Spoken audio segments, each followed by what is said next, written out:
Près d'une trentaine d'élèves ont été blessés lors d'un important incendie qui s'est déclaré ce lundi 24 avril au lycée Mwanga dans la ville de Kolwezi. Et puis cela remonte à 7 ans maintenant depuis que l'artiste musicien et auteur-compositeur Jules Chungu alias Papa Wemba a quitté ce monde. Un festival de la musique a été organisé au village Molokai en sa mémoire. Et à l'international au Cameroun, afin de stimuler l'économie nationale, les autorités camerounaises misent sur la diaspora. Le ministre de PME était en discours avec les acteurs économiques et investisseurs de la diaspora camerounaise de France. Voici les titres de cette grande édition de ce journal. Mesdames et messieurs, bonsoir et bienvenue. Un invité dans ce journal, Monsieur Gustave Chibangu, analyste des questions économiques, mais aussi assistant d'université. Bonsoir, Monsieur Gustave Chibangu. Bonsoir, Madame la journaliste. Vous êtes là pour parler, on va parler économie budgétaire ici sur ce plateau, mais avant, nous allons d'abord nous informer. Un important incendie s'est déclaré lundi 24 avril au lycée Mwanga dans la ville de Kolwezi, au Lualaba. Selon les témoins, une trentaine d'élèves ont été blessés alors qu'ils tentaient d'échapper au feu. Le drame a surpris les élèves en plein cours cet après-midi. Je l'ai dit au sommaire, c'est un jour pour jour depuis que l'artiste musicien et auteur-compositeur Jules Chungu alias Papa Wemba a tiré sa révérence. Ce 24 avril, c'est un jour de souvenir. À cette occasion, un festival de la musique a été organisé au village Molokai en sa mémoire. Quel est l'héritage que Papa Wemba a laissé du point de vue culturel?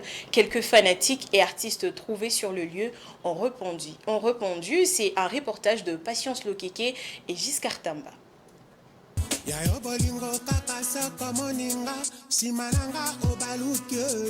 24 avril 2016, 24 avril 2023, c'est un jour pour jour depuis que celui qu'on appelait l'icône de la musique congolaise nous a quittés. Papa Wemba, de son vrai nom, Jules Chungu Wemba Dio Penekinkumba, né le 14 juin 1949 à Lubefou, au Congo belge, actuelle province du Sankourou. Il est mort sur scène à l'âge de 66 ans à Abidjan, en Côte d'Ivoire, lors d'un festival de la musique organisé le 24 avril 2016. Comme à l'accoutumée, un festival est organisé en sa mémoire au village Molokai, dans le quartier Matongé, à la commune de Kalamou. Un lieu historique où il tenait ses répétitions. Alors, quels sont les héritages culturels qu'a laissé ces grandes icônes de la musique congolaise? Quelques artistes et fanatiques de Papa Wemba trouvés sur les lieux du festival ont répondu au micro de Géopolis Télévision. Bon, lelo ezali 7 ans il y a décès, il y a mort, il y a Papa Wemba, bino moko boyebi, ça fait maintenant 7 ans. Chaque année, biso ba villageois to randaka et toujours hommage, souvenir na biso ezaka que non viatique biso propriété. Musique, makambo ebele kolata, presque so comme c'est Papa Wemba. Vraiment imiter makambo nyonso. Ezata koyemba kolata na imitaka Papa Wemba. À titre de rappel, Papa Wemba est l'un des rares musiciens congolais connus sur les scènes internationales avec les titres de chansons telles que Je suis mannequin, Show Me the Way, Yolele, Maria Valencia, pour ne citer que cela. Outre la musique, Papa Wemba a aussi marqué son temps avec la casquette d'acteur du cinéma dans son film La vie est belle, tourné en 1987. Il faudra noter que Papa Wemba s'est intégré au monde moderne en 1969 où il fonde avec des amis le groupe Zaïko Langalanga. Et en 1977, il fonda son propre groupe de musique au nom de Viva la Musica où il évolua jusqu'à sa mort. Sapeur, chanteur, acteur et auteur-compositeur, Papa Wemba a été élevé à titre posthume au rang des héros nationaux Kabila Lumumba. 7 ans après sa mort, un mausolée construit en sa mémoire sera bientôt érigé. Viva la musica, viva la musica, Amazone.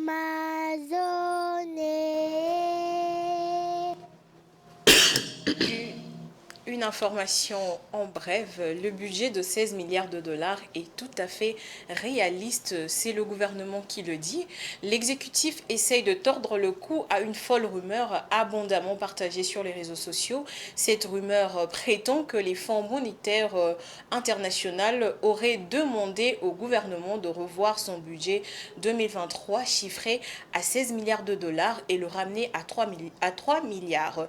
La rumeur cite comme source la rencontre entre la délégation du gouvernement, la gouverneure de la Banque centrale du Congo et le FMI en marge des travaux des assemblées de printemps 2023, FMI Banque mondiale tenue à Washington. En voyant cette information, je vois notre invité de ce soir. Dites-nous, monsieur Gustave Tshibangou, il y a une forte polémique autour du budget de l'année 2023. Selon le gouvernement, il s'élèverait à 16 milliards, mais il y a une polémique qui tourne là-dessus. Alors, vous, en tant qu'économiste, dites-nous, est-ce que ce budget de 16 milliards est-il réaliste ? Madame, je vais d'abord commencer à dire que cette polémique, on devait bien l'orienter. Les débats est intéressant lorsqu'on reste scientifique et deux fois on reste réaliste.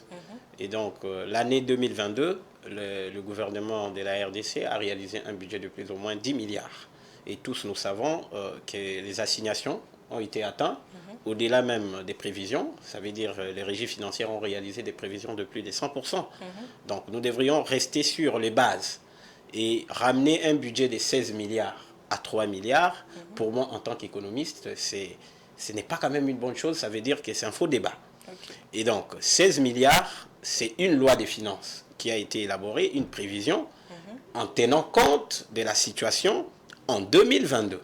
Donc, toutes choses restant égales par ailleurs, on suppose que si les paramètres restaient les mêmes, on va atteindre le budget de 16 milliards, en accompagnant en réalité certaines réformes prévues par la loi des finances.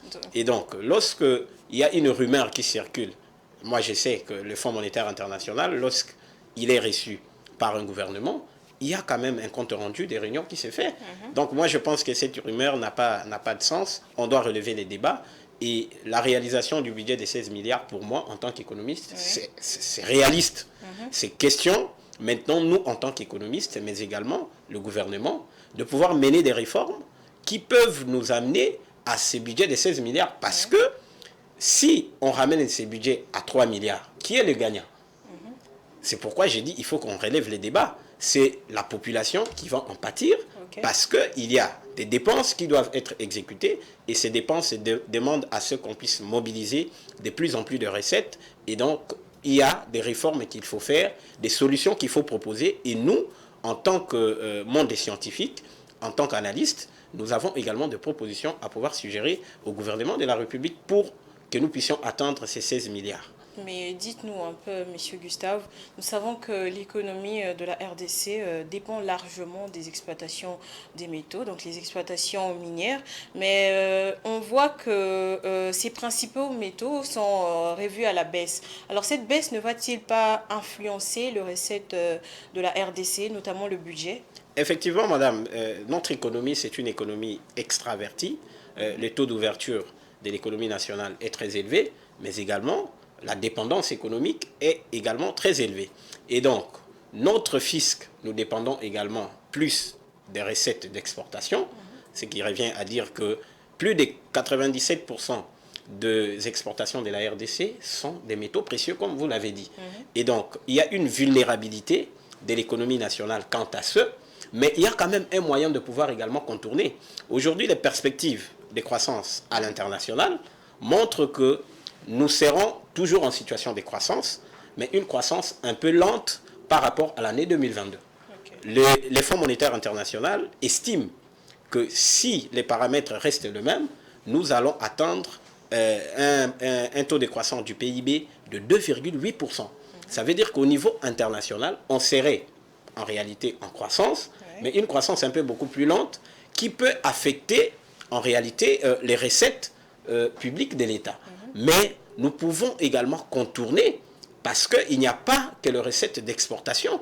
Il y a également des recettes intérieures qui doivent être mobilisées Et on ne peut mobiliser que s'il y a des réformes également au niveau intérieur. C'est pourquoi j'ai dit qu'il faut que nous proposions des solutions adaptatives à notre économie qui permettent de pouvoir couvrir cette baisse qui peut venir du fait qu'il y a peut-être baisse de cours des matières premières à l'international. Donc l'économie congolaise est vulnérable, ça on est vraiment d'accord tous. Les recettes d'exportation de la RDC peuvent baisser, mais au niveau interne, nous pouvons également mobiliser de recettes parce que je vais vous dire madame, que plus de 94% de l'économie congolaise est informelle. Est-ce que c'est dans ces contextes que nous pouvons compter sur les recettes intérieures? Mais s'il y a des réformes sérieuses qui sont faites par rapport à la fiscalisation du secteur informel en RDC, moi je crois que nous pouvons mobiliser encore de plus en plus de recettes et puis faire face à cette vulnérabilité de l'économie congolaise qui est extravertie à plus de 94% des recettes d'exportation. Vous pensez que rendre les activités informelles formelles pourrait apporter une solution? C'est la seule voie pour essayer de relever un peu le budget de la République démocratique du Congo? Non, en fait, les budgets également, madame, c'est comme je l'ai dit, c'est les budgets à deux parties. Il y a les recettes, mais également les dépenses. Donc, l'État est confronté aux dépenses qui sont fixes, mais également les recettes qui doivent être mobilisées. Et ces recettes sont mobilisables à la fois à l'international, mais également au niveau interne.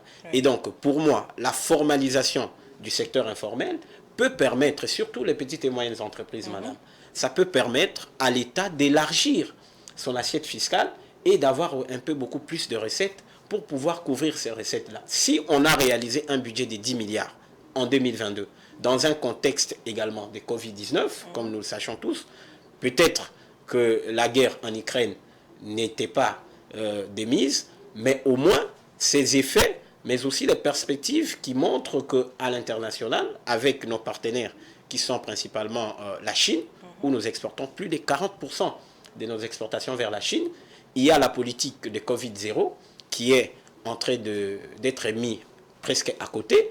On croit qu'au niveau également de la demande internationale en minerais, cette demande va pouvoir augmenter. Mais on ne peut pas seulement compter sur ces recettes d'exportation, mais au niveau intérieur, il faut que nous accélérions la fiscalisation du secteur informel, mais également la digitalisation.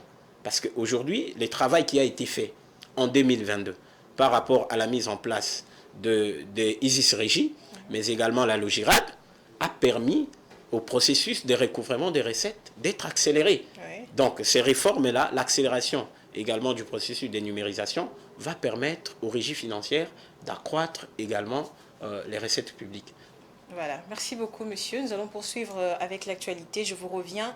Donc, la hausse de prix de la farine de maïs dans les marchés de Lubumbashi, dans le Haut-Katanga, ainsi que dans la région du Kasaï, préoccupe au plus haut point les autorités du pays, après plusieurs doléances de la population de ces parties du pays, suite à cette flambée de prix de cet aliment de base. Le gouvernement congolais propose quelques pistes de solutions. Rachel Misenga aux commentaires. Hausse des prix de maïs touche depuis plusieurs jours toutes les provinces issues du démembrement du Grand Katanga et affecte aussi la région du Kasaï. Un sac de maïs de 25 kilos qui revenait à 25 000 francs, il est aujourd'hui à 92 000 francs. Suite à la plainte de la population de cette partie du pays, demandant au gouvernement provincial du Haut-Katanga de trouver une solution en urgence face à la hausse de ces produits de première nécessité. Le Premier ministre Jean-Michel Samalukonde, à lors de son intervention à la 95e réunion du Conseil des ministres, évoquait l'inquiétude sur le problème d'approvisionnement en maïs que connaissent les provinces du Grand Katanga et du Grand Kasaï. Conséquence après lui de la rareté de cette denrée. Ayant pris la parole au cours de cette même réunion, les vice-premiers ministres, ministres de l'économie nationale, il évoque les causes de cette hausse qui sont, entre autres, liées à la production locale qui reste faible au regard de la demande du marché, à la réduction de l'offre zambienne, au coût élevé d'importation de cette denrée d'Afrique du Sud, ainsi que la détérioration des conditions climatiques dans la région. Dans cette même réunion, Vital Kamerhe a informé le Conseil des lignes de mesure préconisées qui sont en cours d'exécution au niveau de la conjoncture économique spéciale prévue à cet effet en début de cette semaine pour explorer la faisabilité de ces mesures avec le producteur locaux. Cette mission devrait parachever les discussions avec la Zambie en vue d'obtenir un accord ferme d'approvisionnement. Elle devra aussi engager les mêmes discussions avec le gouvernement sud-africain. Par la même occasion, il a évoqué la nécessité d'apurer les arriérés de livraison en carburant à la Société nationale de chemin de fer du Congo afin de relancer son approvisionnement, ce qui garantirait le transport des produits agricoles et autres équipements utilisés dans de nombreux projets du gouvernement. L'aéroport de Bipemba à Mbuji-Mayi sera bientôt rénové conformément aux standards internationaux. Une nouvelle aérogare devrait être construite dans cette ville. Le vice-premier ministre en charge de l'Intérieur et Sécurité a, au nom du président de la République, posé la première pierre pour la modernisation de ce terminal. Patrick Ilunga. C'est une rénovation qui va en même temps relancer la province du point de vue économique en vue d'amorcer le développement. Du moins, c'est ce que souhaite le vice-premier ministre en charge de l'Intérieur et Sécurité, Maître Peter Kazadi. Avec cet aéroport qui va être construit selon les normes internationales, je pense que ça sera le décollage du Kasaï oriental. Ça sera pour le bonheur des Kasaïennes et Kasaïens. Et tout honneur doit revenir au chef de l'État visionnaire de cette œuvre. Le président de la République, qui porte à cœur le défi de la croissance, a donc passé de la parole à l'acte. Ce qui vient de se passer aujourd'hui s'inscrit dans la vision du chef de l'État. Il avait promis de développer les infrastructures du Kasaï oriental comme de la RDC dans son ensemble. Aujourd'hui, nous avons posé la première pierre, lançant ainsi les travaux de construction de la modernisation de l'aéroport international de Mbuji-Mayi. Comme on l'a dit, c'est à partir de l'aéroport que les investisseurs sérieux se font l'idée d'une contrée ou d'une province. Il faut noter que l'aérogare de l'aéroport de Bipemba sera la deuxième du pays après celle de l'aéroport de Kolwezi à posséder un bras télescopique, c'est-à-dire une passerelle qui relie directement l'avion à l'aérogare. Les travaux seront assurés par l'entreprise B1 Builders.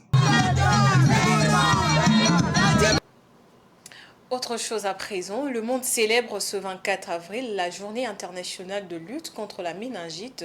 Cette maladie grave qui touche particulièrement le cerveau peut être fatale. Selon l'Organisation mondiale de la santé, la méningite tue environ 10% des personnes infectées. Elle laisse également des graves séquelles chez les personnes qui l'ont contractée. Mais quelles sont les causes de cette maladie et ses symptômes? Réponse avec le docteur Louyeye Motomene.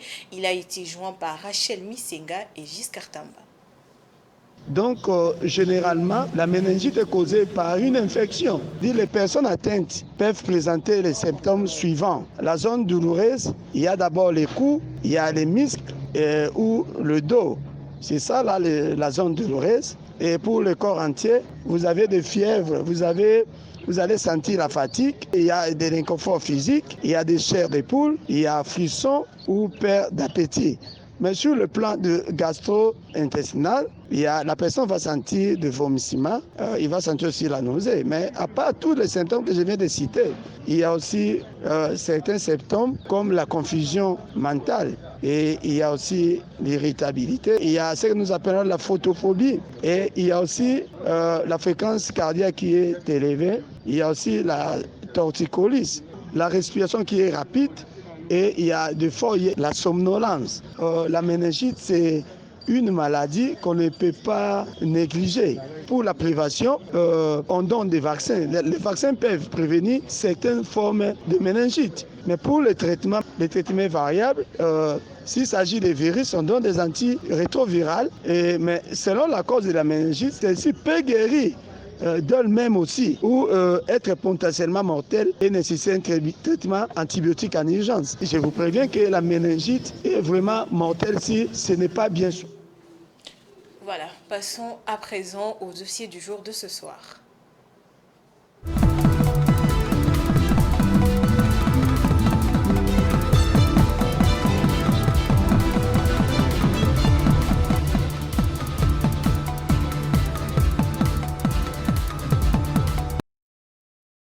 Le tournoi interuniversitaire dénommé Talent F s'est clôturé le samedi 28 avril dernier au stade des Martyrs de la Pentecôte en présence du ministre des Sports, de la ministre du Genre et de la présidente de la Ligue nationale de football féminin.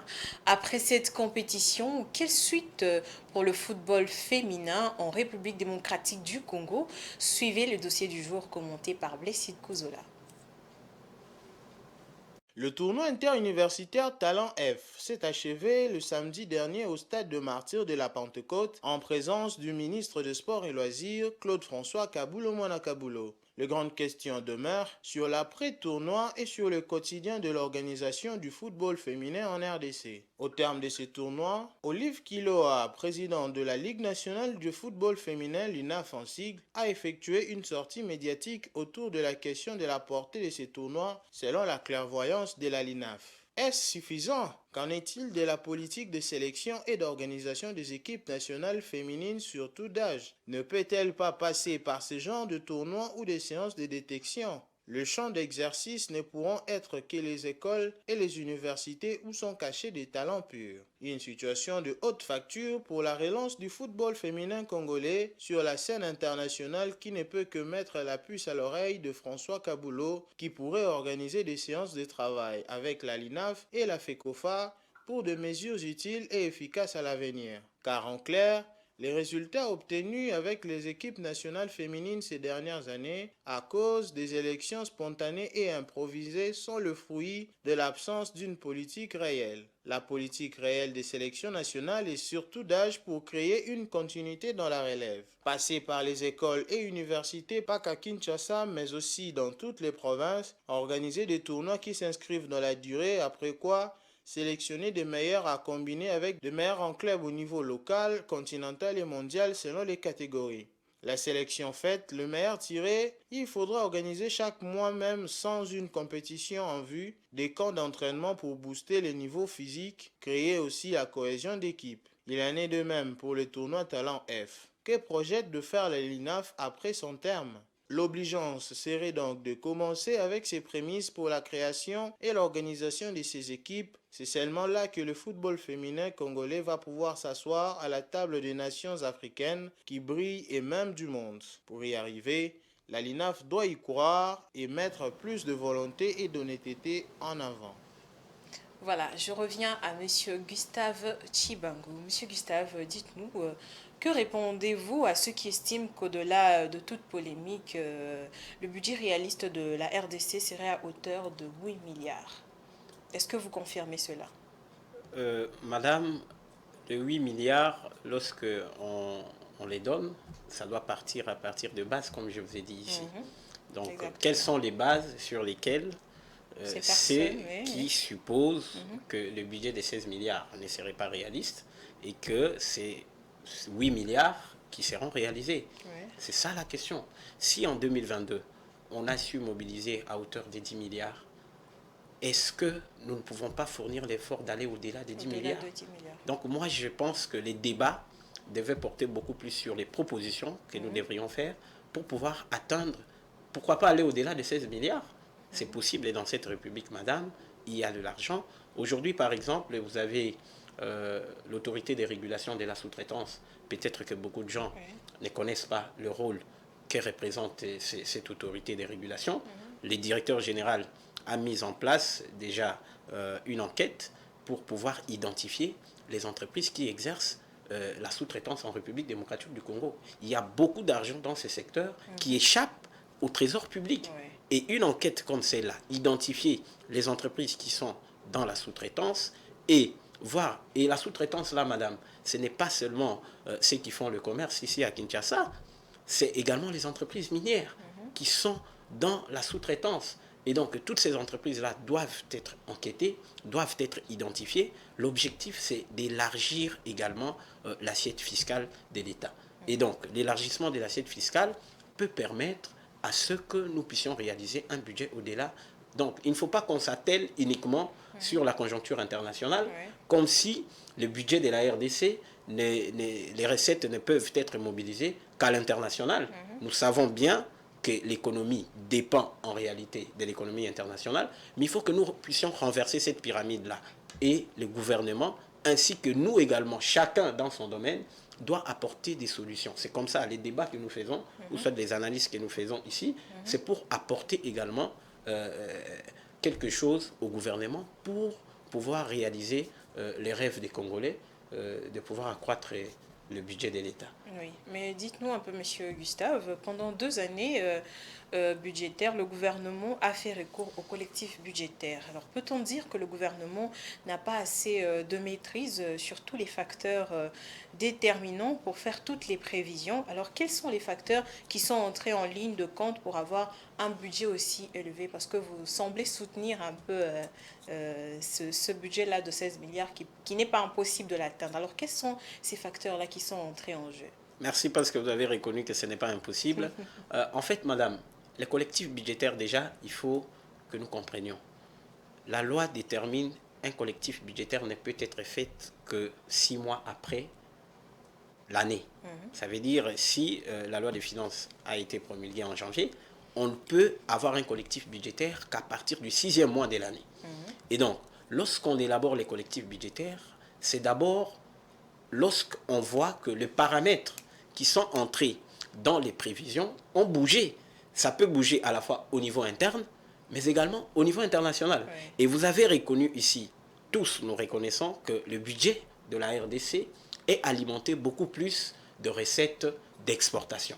Mais au niveau de l'économie internationale, il y a une instabilité qui est liée à la guerre au niveau de l'Ukraine. Oui, il y a les prix des aliments qui augmentent, l'énergie également qui augmente. Et donc, cette instabilité fait en sorte que les gouvernements est obligé de suivre le paramètre et de pouvoir revoir. Mais ces collectifs budgétaires, il faut toujours les préciser, on ne fait pas un collectif budgétaire uniquement pour baisser le budget. Okay. On peut faire le collectif budgétaire également pour le relever. Et c'est ce qui a été fait en 2022, où on a fait quitter, je crois, le budget de quelque chose de 6 ou 7 milliards à 8 milliards. C'était un collectif budgétaire à la hausse. Et donc, on peut le faire aussi à la baisse si la conjoncture internationale fait en sorte que nous pouvons pouvoir revoir ça. Et moi, je pense qu'au-delà de ces collectifs budgétaires, il faut de réflexions sérieuses en interne pour que nous puissions renverser la pyramide, parce que la réalité est telle que le budget de la RDC est financé à grande partie de recettes d'exportation. Voilà. Merci, c'est tout pour ce soir, Monsieur Gustave Tshibangou. Merci à vous d'avoir répondu à notre invitation. Merci, Madame, c'est moi qui vous remercie. Voilà. Poursuivons avec l'actualité au-delà des frontières de la République démocratique du Congo.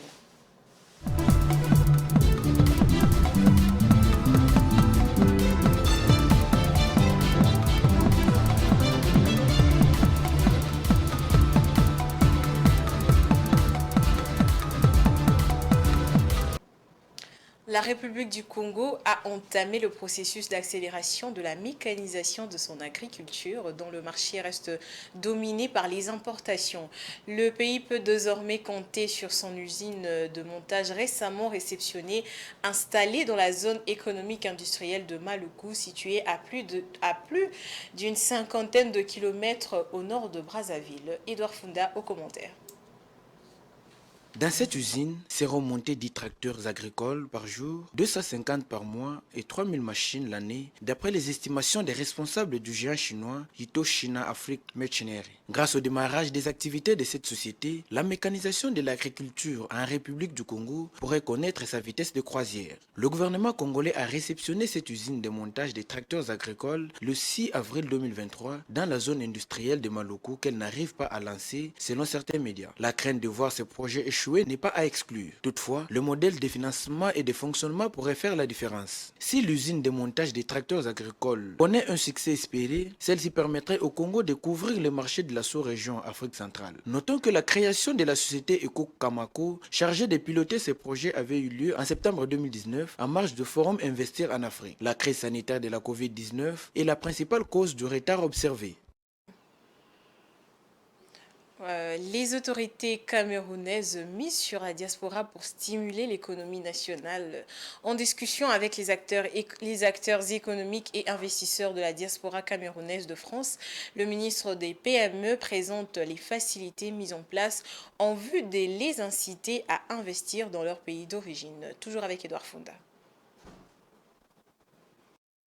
Le Cameroun veut compter sur ses compatriotes de la diaspora pour élever les investissements et stimuler la croissance économique du continent. Lors d'échanges avec les entrepreneurs et investisseurs camerounais, le 18 avril dernier en France, le ministre des Petites et Moyennes Entreprises, Achille Basilekin III, a présenté les opportunités et les secteurs prioritaires d'investissement de son pays, ainsi que les mesures prises pour faciliter l'accès au crédit, l'une des difficultés éprouvées par les dirigeants des petites entreprises et des PME. Malgré son rang des premières économies de la CEMAC, le Cameroun affiche une faible survie des tissus entrepreneurial. D'après un rapport du Centre d'analyse et de recherche sur la politique économique et sociale, plus de 70% des entreprises créées de 2010 à 2015 n'avaient pas survécu au mois de mai 2016. L'une des principales raisons évoquées étant l'absence d'assistance. Selon l'Institut national des statistiques, le taux global de cessation d'activité se chiffre à près de 36%. Le gouvernement camerounais multiplie désormais les initiatives pour soutenir le développement des entreprises. Au Cameroun,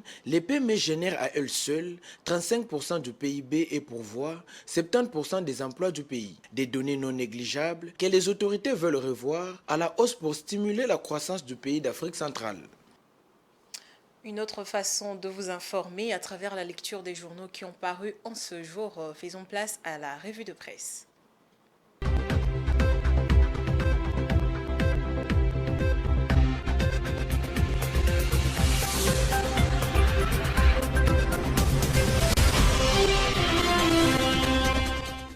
Bienvenue à cette revue de presse. Les journaux parus ce lundi 24 avril sont revenus sur les démentis par les sources gouvernementales des rumeurs sur certaines directives qu'aurait donné le FMI au gouvernement congolais pour diminuer le budget 2023 chiffré à 16 milliards de dollars américains, mais aussi les nouvelles mesures prises par le ministre de la Communication et Médias dans le cadre de la salubrité médiatique. D'abord, la prospérité qui met sur sa manchette la RDC un budget 2023 réaliste, plusieurs défis relevés. Selon le journal, une fumée épaisse s'est emparée du microcosme des médias au sujet d'une prétendue recommandation du FMI consistant à ramener le budget 2023 de la fourchette de 16 milliards de dollars américains jusqu'à la hauteur estimée à 3 milliards de dollars américains. Et pourtant, la rencontre entre la délégation du gouvernement de la RDC, qui était composée du ministre des Finances, ministre du Budget et la gouverneure de la Banque centrale du Congo et le FMI en marge des travaux de l'Assemblée de printemps 2023 FMI Banque mondiale, à laquelle s'agrippe une telle allégation qui malheureusement a été abondamment distillée, a plutôt constaté l'augmentation du budget 2023. Au journal Forum des As de renchérir, en réponse à ce qui paraît comme une campagne d'intox, voici quelques éléments mis à la disposition des Congolais. L'élaboration de ce budget a tenu absolument compte de plusieurs agrégats dont la bonne gouvernance et l'effort fourni par les régies financières pour maximiser la mobilisation des recettes publiques. Les chiffres de chaque régie sont disponibles. Tout le monde peut le consulter. Dire qu'il s'agit d'un spectre fantaisiste, cela n'est pas correct, dit le journal de la 11e rue. Tout en indiquant que l'économie congolaise se montre résiliente malgré les chocs exogènes, le quotidien L'Avenir en vient aux chiffres pour signifier que le PIB réel de la RDC fait preuve de résilience avec une croissance de 8,5% enregistrée en fin 2022. Cette année 2023, le taux de croissance du PIB de la RDC est prévu à 8% selon toujours les projections de cette institution financière de Bretton Woods. Concernant la salubrité médiatique prônée par le porte-parole du gouvernement, Econews est revenu sur l'intervention du ministre Mouyaya sur la question au dernier conseil des ministres en titrant Télédistribution, statut des journalistes. Patrick Mouyaya continue le travail de salubrité médiatique. Le tabloïd est revenu sur ces mesures prises dans les milieux de l'audiovisuel qui consistent à la déconnexion d'éditeurs des programmes non en règle après une dernière période probatoire de 15 jours dès ce lundi 24 avril 2023 et la connexion de ceux qui le sont, la déconnexion de ceux qui émettent encore en analogique après une dernière période probatoire de 15 jours dès ce lundi 24 avril 2023. La récupération à des dites fréquences par le ministère des PTNTIC vise autorise leur utilisation dans le cadre d'autres applications. L'extension du contrôle administratif et technique dans une seconde phase aux différentes radios et autres catégories des médias. Forum des As a écrit sur ce dossier dans ses colonnes pour signaler que Patrick Mouyaya a indiqué au Conseil des ministres que la promulgation de la loi sur la presse est une avancée majeure pour laquelle tous les acteurs de ce secteur ont remercié le président de la République, Félix-Antoine Tshisekedi Tshilombo, et aussi salué l'accompagnement du gouvernement. Fin de cette revue de presse. Merci de l'avoir suivi.